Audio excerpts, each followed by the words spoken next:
데이비드 호킨스 박사의, 미국의 데이비드 호킨스 박사라는 분이 많은 책을 쓰셨는데, 이분이 영성가고 심리학자고 이제 의사, 정신과 의사인데 돌아가신 지 한 10년 정도 되시는데, 그분이 쓴 책들 중에 좋은 구절을 모아놓은 거를 조금 읽어보면서 이야기를 좀 나누겠습니다. 자기가 뭐든지 알고 있다는 마음의 환상을 꿰뚫어 보아야 한다. 우리 되게 다 잘한다. 뭐 결혼을 해서 이제 결혼을 하셨죠? 자제분들이 있으신가요? 내 새끼는 내가 제일 잘 아실까요?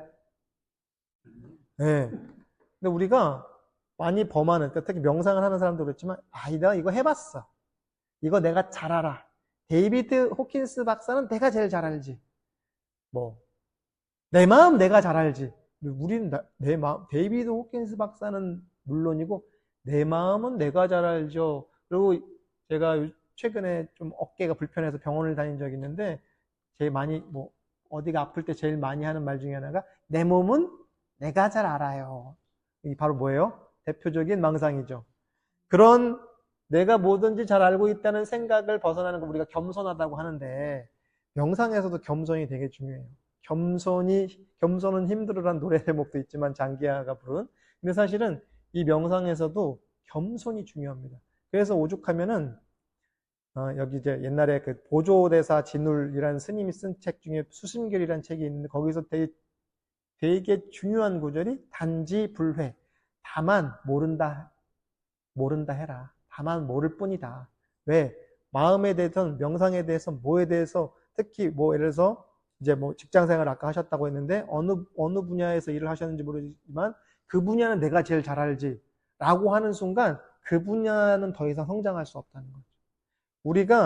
우리의 뇌는요, 어떠한 분야에서 잘 알고 있다라는 생각을 먹는 순간 새로운 정보가 유입되지 않는데, 실제 그렇대요. 그래서 실제로 모른다는 거.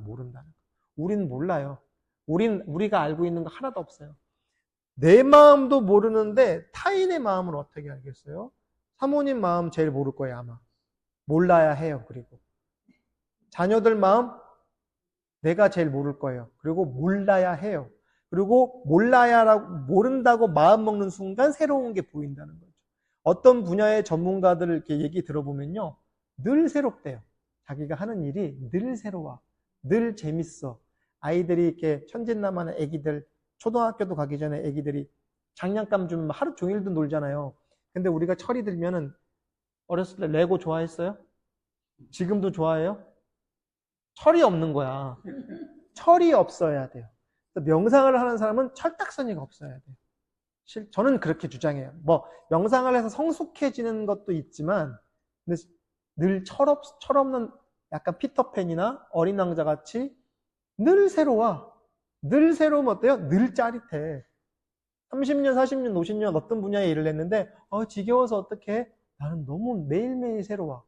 제가 예전에 몇 년 전에 쓴 책이 있는데, 내 생애 첫 명상이라는 책을 썼었거든요.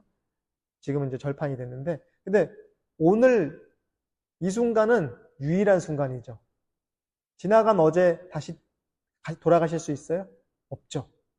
내일 미리 타임머신 타고 갈 수 없죠. 우리 여기 이 순간밖에 없죠. 그러니까 어때요? 이 순간은 다시 오지 않는 순간이에요. 이렇게 하는 것을 겸손이라고 부르는데, 겸손의 가치는 닫혀있던 마음의 문을 열어 사람이 깨닫고 밝혀내고 직감할 수 있게 해주는 것이다. 이 모른다는 생각이 있으니까 깨달을 수 있고 밝혀낼 수 있고 직감할 수 있다는 거예요.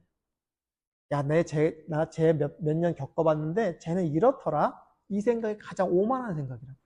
타인은 말할 것도 없고 나 자신도. 내가 한 40년 살아보니 50년 살아보니까 인생이란 건 이런 것 같아. 제일 위험한 생각이죠. 살면 살수록 모르는 게 삶이고, 대하면 대할수록 모르는 게 인간이란 존재겠죠. 긍정적인 의미든 부정적인 의미든 늘 새롭고 늘 오늘 같아. 지금 이 순간 같아. 근데 그 이면에는 겸손함이 있다는 거죠. 우린 모른다는 거. 알 수 없다는 거. 아마 평생 모를 수도 있고요. 깨닫지 못할 수도 있지만 그럼에도 괜찮아라는 마음 하나만 있으면 돼요. 네, 조금 부족해도 괜찮아. 좀 이게 표현이, 이게 영어 책을 좀 직역하다 보니까 약간 표현이 어색한 게 있지만 어쨌든 신성은 자신의 것을 알고 있다. 그래서 이 사실을 인정하는 사람은 환희를 느낀다. 사실을 알고도 환희를 느끼지 못한다면 그에 저항하고 있는 것이다. 이걸 무슨 말이냐면요. 신성한 것.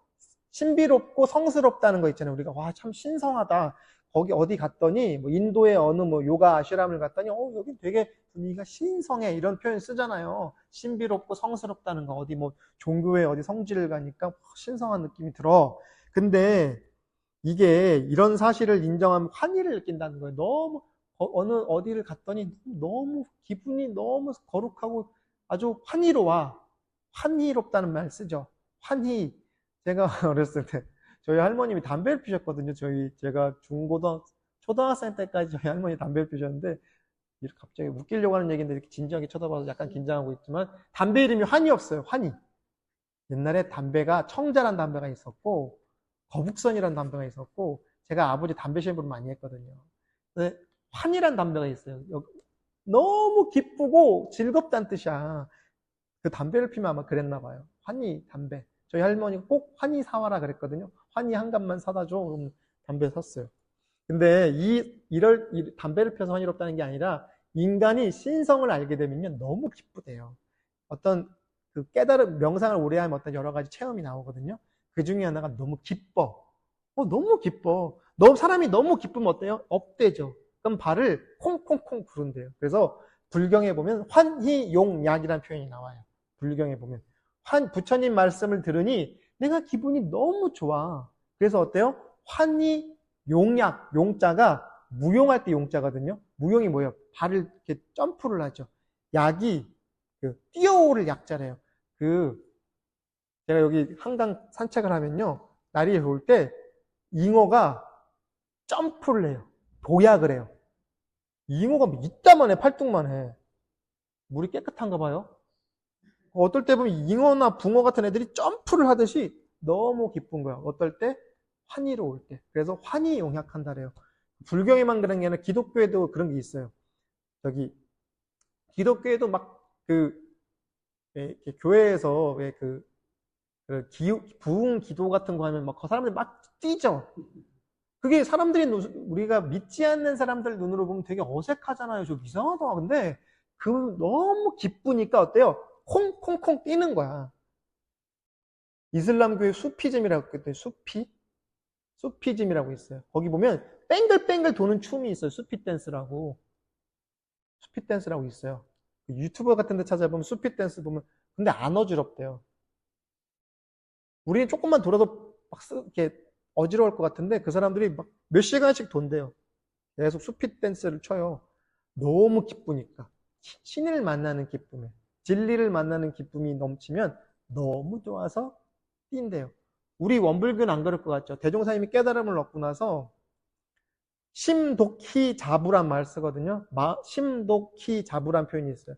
마음이 혼자 있어도 너무 기쁘고 자부심이 넘쳐. 깨달음을 얻으니까 너무 기뻐, 신나. 그래서 남학신을 신고 산밭에까지 뛰어 올라가도 신의 흙이 안 묻었대.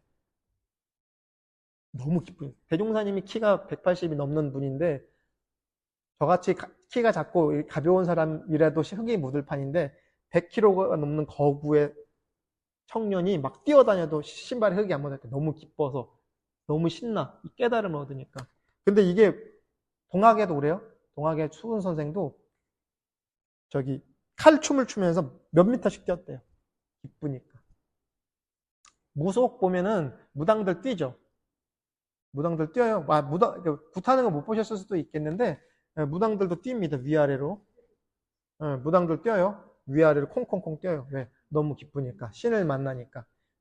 어쨌든 동서양의 모든 종교 전통에서 기쁘면, 신성을 만나면 뛰어요.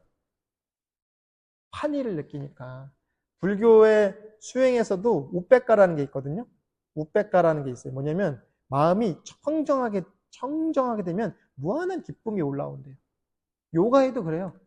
어느 분야나 신성을 만나는 영역에서 너무 행복하면 껴요. 와, 너무 신난다. 즐거우면 꼭 명상 아니더라도 제가 초등학생 때 오락실을 한 달에 한 번 저희 부모님이 허락해줬거든요. 오락실 가라고? 물론 몰래 가죠.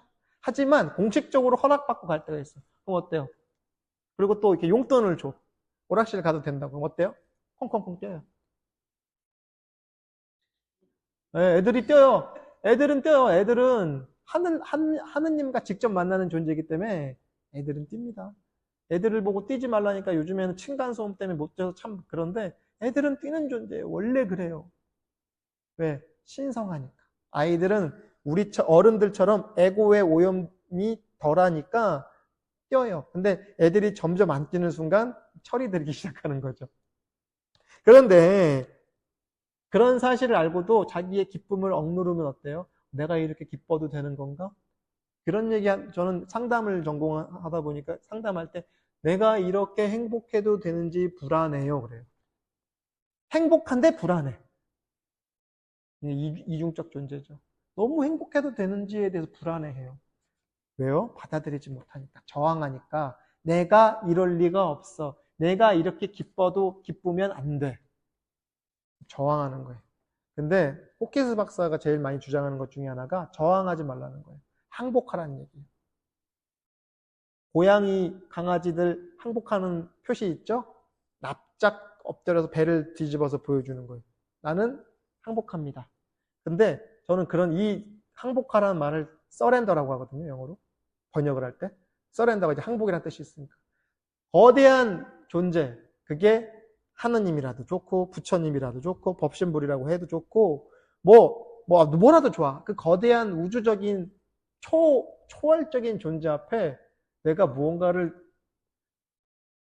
이렇게 저항한다? 우스운 얘기죠. 당랑거철이라는 그 한자 성어가 있어요. 당랑거철이 뭐냐면 아시죠? 무슨 뜻인지. 사마귀가 딱 그 사마귀가 탁 하고 수레바퀴 앞에서 버티는 거야. 싸우려고. 수레바퀴 앞에. 우리가 당랑거철이라 그 사마귀 같은 존재. 우주의 초월적인 진리 앞에서 내가 명상을 한다고? 내가 뭘 한다고? 이게 오만한 생각이.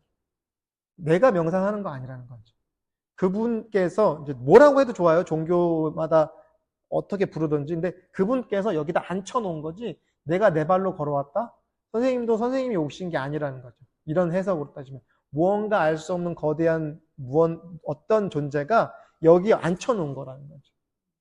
내가 여기 박대성이라는 사람이 뭘 하는 게 아니라 무언가 알 수 없는 그게 뭐 부처님이든 하나님이든 뭐든 여기다 앉혀놨다는 거예요. 그래서 사실은 우연이란 건 하나도 없다는 거죠. 우연이란 건 우리 만남은 우연이 아니야. 그것은 뭐 우리의 바램이었어? 아이가 그 노래도 있지만, 그렇죠. 우연이랄 게 하나도 없다. 진리적인 시각에서는 그렇다는 거죠. 그러니까 저항하지 말라. 받아들여라. 항복해라. 그래서 금강경에서도 항복기심이라는 표현이 많이 나와요. 그 마음을 항복받으라고. 그 마음 어떤 마음? 에고의 마음. 아상. 금강경에서 아인, 중생, 수자 이 네 가지 상이 없으면 부처라고 하는데 뭐예요? 근데 그 아상, 인상, 중생상, 수자상 중에 제일 큰 상은 뭐냐면 기본적인 건 나라는 생각이거든. 야, 내가 왕년에 이거 했었어. 내가 왕년에 명상 막 용맹정진하고 말이야. 왕년에는 다시 오지 못하는 해예요. 저기 양천구 목동에 가면은 절이 되게 신식절이 있는데 불교 절이 있거든요. 근데 거기 몇 층에 가면 선방이 있는데 나는 그 선방 이름을 너무 잘 지은 것 같아. 선방 이름이 금차선원이에요. 금차선원. 금차가 뭐냐면 금은 지금, 차는 여기. 그러니까 지금 여기밖에 없다고. 어제 없고 내일 없어요. 오늘이 있을 뿐이고 지금이 있을 뿐이고요. 거기 없고 저기 없고요. 여기만 있어요. 그러니까 지금 여기 외에 존재하지 않아. 왜냐면 돌아갈 수 없으니까. 오늘 제일 젊고 제일 이쁠 때. 응, 오늘이. 왜? 나 어제가 어제 못 가잖아. 제가 그 밴드에 올려놨죠. 삼불이 있다고요. 성공하는 사람은 삼불이 있다. 삼불이 없다. 불평, 불만, 불안이 없다는 거예요. 근데 저는 왜 그걸 캡처해서 올려는, 제가 영상을 보고 캡처한 거예요, 직접. 어디 올린 거 퍼나는 게 아니라 제가 그 영상을 보고 캡처를 했어요. 이거는 자기개발뿐만 아니라 명상에도 맞는 말이다. 불평, 불만, 불안이 없대요. 없을 수밖에 없지. 왜? 과거에 대한 불만이 없고요. 지나간 과거는 과거이기 때문에 불만이 없어. 그리고 지금 여기에 불평이 없어요. 불평할 게 뭐 있어요? 그리고 돌아오는 미래를 불안해하지 않아. 지금 여기에 존재하면요.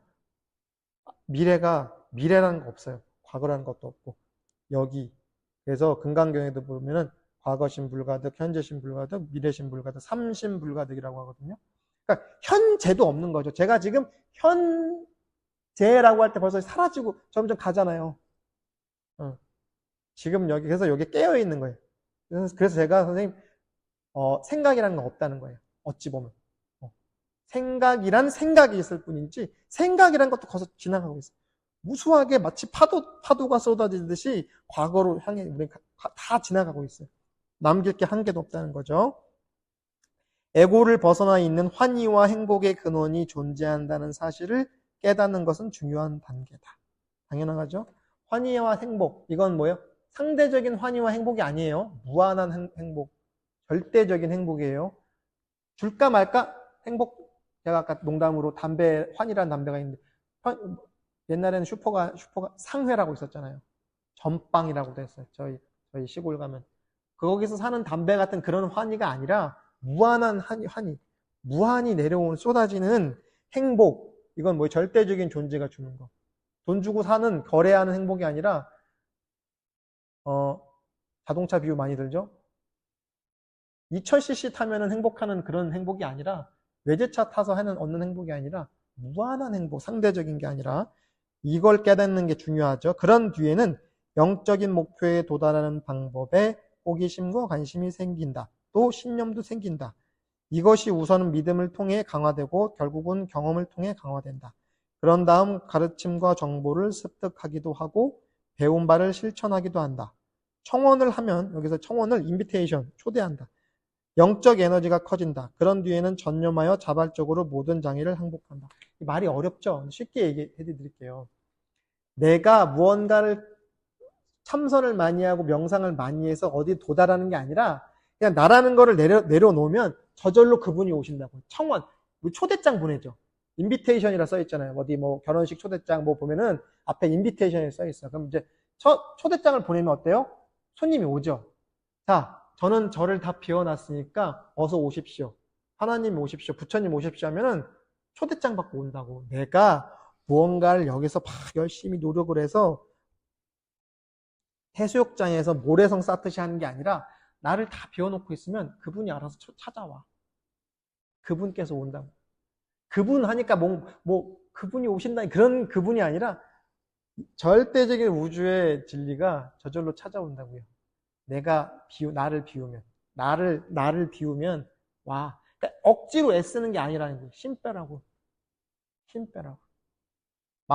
몸에도 힘을 빼야 돼. 우리가 이제 운동할 때 몸에 힘을 빼라고 가르치잖아요. 긴장하지 마세요. 긴장하면서 하는 운동이란 건 없어요. 그렇죠? 모든 운동은 긴장을 풀 때 시작하잖아요. 근데 왜 우리는 마음에 힘을 주고 있어요? 뭔가를 열심히 하고 많이 하고 애를 막 쓰면은 발을 통통 굴러가지고 어떡하지 이러면 될 것 같은데 아니라는 거예요. 마음도 똑같이 힘을 빼고 긴장을 내려놓고 긴장이 완전히 풀어지면 그분이 온다니까 알아서 많은 경험이 일어나. 그 내가 하는 경험이 아니라 그분이 일으켜주는 거라는 거예요. 자꾸 그분 하니까 인격적인 신을 얘기할 수도 있지만, 그럴 수도 있지만, 우리 입장에서는 뭐예요? 천지부모 동포법률이 알아서 도와주신다고. 자신할 만한 타력을 얻으면요, 억지로 애쓰지 않아도 그대로 된다. 이런 뜻이에요.